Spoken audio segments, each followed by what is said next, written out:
All right, so now we're back to where we can do some problems.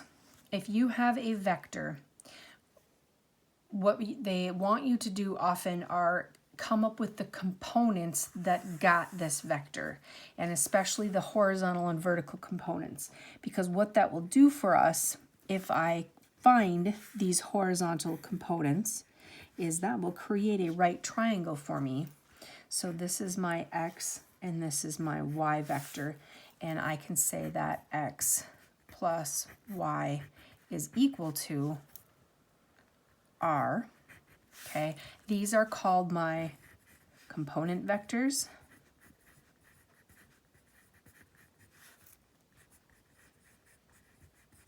And specifically, because they are horizontal and vertical, they are called the rectangular component vectors. And then of course r is and r because it's the resultant vector.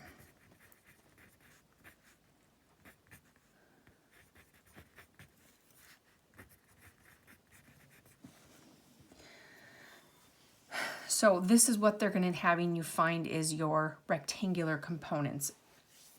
And so you need to use basic sine, cosine, tangent is what you're going to be using to find these, okay? And honestly, you can get away with using sine and cosine just about every single time, okay? So example 6, which is on page 487. Heather is pushing the handle of a lawnmower with a force of 450 newtons. So if she's pushing the lawnmower, and this would be her, essentially her lawnmower, okay? Here's her handle. She's pushing with a force of 450 newtons. At an angle of 56 degrees with the ground, okay? So now this is the handle, so the angle's not down here, the angle's going to be here. This is going to be 56 degrees, okay?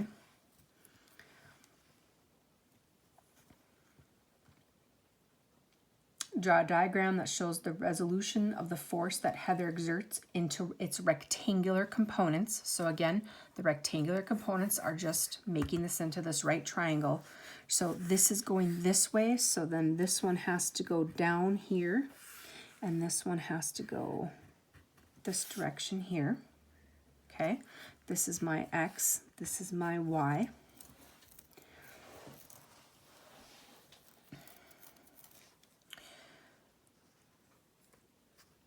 Then it says find the magnitudes of the horizontal and vertical components of the force.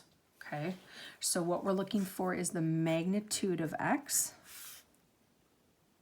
So for this one, you'd use cosine. So the cosine of 56 degrees equals x over 450.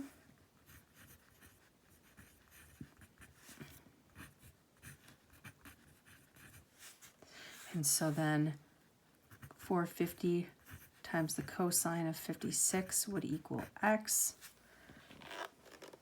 And you got to make sure your calculator is in degree mode, which mine is not.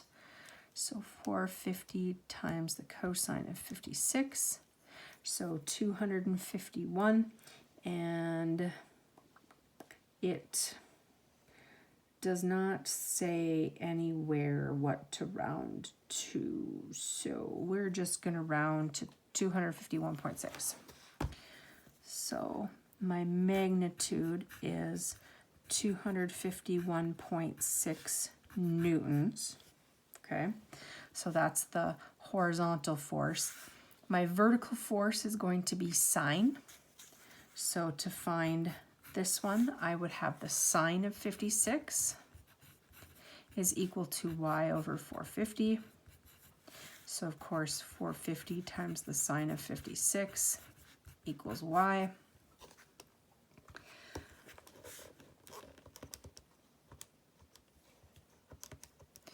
And so my magnitude of my vertical vector is 373.1 newtons.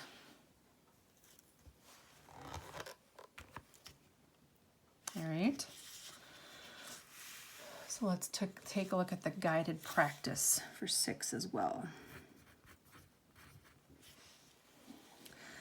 A player kicks a soccer ball so that it leaves the ground with a velocity of 44 feet per second at an angle of 33 degrees with the ground.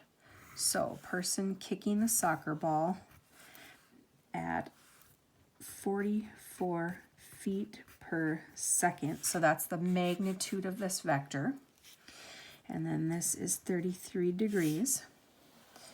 Draw a diagram that shows the resolution of this force into its rectangular components. So again, I'm creating that right triangle. So this is going this way, so my vectors have to go to the right and then up. This is still x, this is still y. Okay. So then to find my x, my magnitude of my x, I'm going to again use cosine. So the cosine of 33 degrees is going to equal x over 44, or 44 times the cosine of 33 equals x. And I'll go to my calculator here in a second.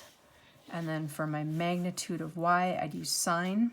So the sine of 33 is equal to y over 44, or 44 times the sine of 33 is going to equal y. So I'll find the magnitude of x and the magnitude of y. 44 times the cosine of 33. My magnitude is going to be 36.9, and my units are in feet per second. And then this one, I do 44 times the sine of 33, and I get 20, if I round to the nearest tenth again, I have 24.0 feet per second.